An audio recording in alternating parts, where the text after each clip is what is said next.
सावधानी से सुनना। एक प्रश्न हमारे भीतर खड़ा होता है, जब हम सूर्य नारायण भगवान को अर्घ देते हैं, जल चढ़ाते हैं, तो वो जल पृथ्वी पर जब गिरता है तो उसके छींटे हमारे शरीर पर लगते हैं। क्या वो ठीक है? क्या वो श्रेष्ठ है? तो शिव महापुराण की कथा कहती है, जब हम सूर्य को अर्घ देते हैं, सूर्य को जल चढ़ाते हैं, वो पानी जब पृथ्वी पर गिरता है, उसके छींटे हमारे शरीर पर लगते हैं, तो वो श्रेष्ठता का भाव निर्मित करते हैं, वो गलत नहीं हो सकता। कारण अब वो भी समझ लीजिए।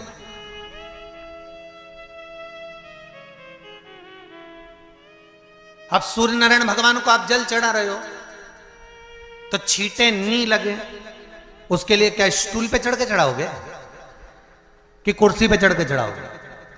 अरे बोलो तो सही। अब कई लोगों के दिमाग में यह बात भरा गई कि हम भगवान को जल चढ़ाते हैं, वो हमारे शरीर में छींटे लगते हैं, जमीन पे से पानी गिरता है, वो हमारे शरीर को छींटे लगते हैं, भगवान को अच्छा नहीं लगता होगा। कौन ने कहा? पहले तो उसको पकड़ के ला।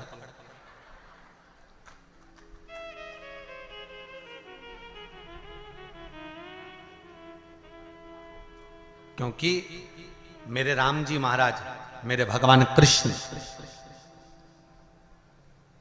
बड़े बड़े संत, साधु, सन्यासी, तपस्वी, साधक, उपासक जितने भी हुए, जिन्होंने सूर्य की आराधना करी, इन्होंने टेबल पे चढ़कर या कुर्सी पे चढ़कर जल नहीं चढ़ाया, इन्होंने पृथ्वी पर खड़े होकर ही, क्योंकि पृथ्वी तत्व के देव हैं शिव। जब हम मृत्यु लोक पर खड़े होकर, पृथ्वी पर खड़े होकर भगवान शंकर का भाग पृथ्वी तत्व को धारण कर कर जल को हाथ में लेकर जब समर्पित करते हैं, और जो जल नीचे गिरता है वो शरीर पर अगर लगता है तो हमको उसका आशीर्वाद ही प्राप्त होता है, दोष नहीं लगता। पर लोगों ने इसको विपरीत कर दिया। कि कौन ने विपरीत करा? कई लोगों ने इसको विपरीत कर दिया। कौन ने विपरीत करा? तो जो दूसरे धर्म के लोग होते हैं, जिनको हिंदू धर्म से नफरत होती है और जो हिंदू धर्म की पूजन, सेवा, अर्चना को समाप्त करना चाहते हैं, वो धीरे धीरे धीरे धीरे कहने लगे कि सूर्य को जल चढ़ाओगे तो शरीर में लगेगा, शरीर में लगेगा तो दोष लगेगा। इसको कह कहकर घर घर में सूर्य को जल चढ़ाना लोगों ने बंद कर दिया कि आप जल चढ़ाएंगे तो दोष लगेगा, शरीर पे छींटा लगेगा, शरीर को ऐसा लगेगा। ये दोष नहीं है। कितनी सुंदर बात है महाराज। सूर्य नारायण भगवान को जब जल चढ़ाया जाता है, हाथ सिर से 8 इंच की दूरी पर होना चाहिए। जम के बोलिए, सिर से कितना ऊंचा होना चाहिए? 8 इंच ऊपर अपना हाथ होना चाहिए मस्तक से सूर्य को जल चढ़ाते समय।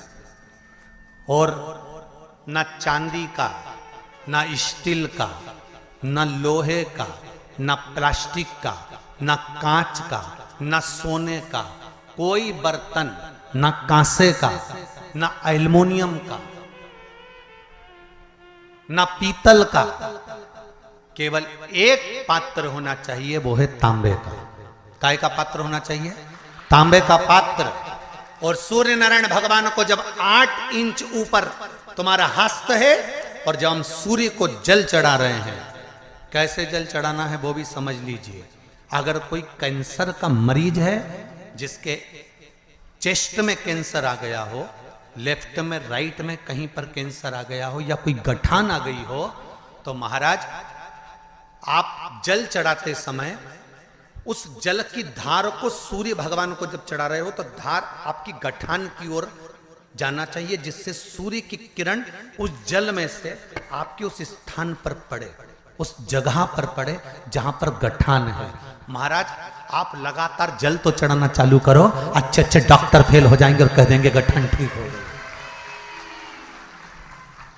आपका लीवर और किडनी गड़बड़ कर रहा है, आप प्रतिदिन, आपका स्वास्थ्य गड़बड़ रहता है, आप प्रतिदिन ये ज्योतिष शास्त्र के अंतर्गत, रत्न शास्त्र के अंतर्गत ये रत्न शास्त्र, ज्योतिष शास्त्र, रंग शास्त्र जो हमारे यहाँ है, रंगों के हिसाब से ये जितने रत्न होते हैं, माणिक हुआ, मोती हुआ, नीलम हुआ, मूंगा हुआ, पुखराज हुआ, ये क्यों कहते हैं ये पीला है, ये सफेद है, ये नीला है, ये लाल है, इसको शरीर में क्यों पहनाते हैं? उसका कारण होता है कि जब शरीर में पहनते हैं सूर्य की किरण उसमें पड़ती है, हमारे शरीर पर वो कलर का इफेक्ट पड़ता है, उस कलर को शरीर पर लगता है, और शरीर पर लगता है तो हमारा शरीर धीरे धीरे, हमारी जो इंद्रियां हैं वो सही होने लगती हैं, काम सही होने लगता है। तो आप कहते हो ना, सब में वीडियो पसंद आए तो प्लीज़ लाइक कीजिए, चैनल को सब्सक्राइब कीजिए। हर हर महादेव।